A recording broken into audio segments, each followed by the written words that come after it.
We are almost out of time to address climate change.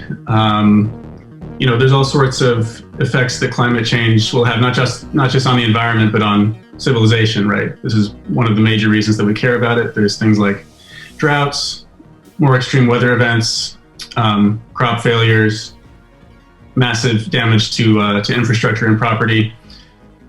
These are only going to get worse, partly because CO2 emissions are cumulative. So the CO2 we put in the air now is still going to be there 100 years from now.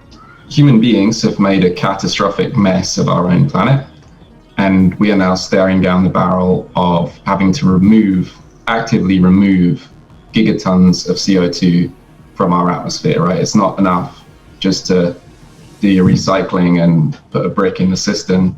You're going to have to remove gigatons of CO2 from the atmosphere. And I really think it's fair to say we are staring down an astronomical engineering problem for us to, sustain a good quality of life on this planet.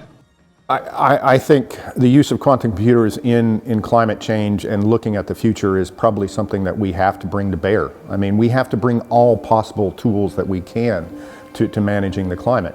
And the beauty about quantum computers is the fact that they can actually look at multiple streams of ideas in parallel, or multiple variables in parallel.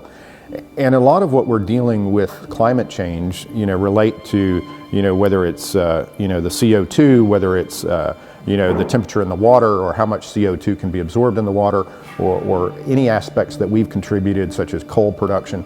These different variables are massively complex, and being able to bring a computer to bear on them that can look at multiple things in parallel is exactly what needs to happen. And that is probably one of the tools that we as humans need in order to move forward.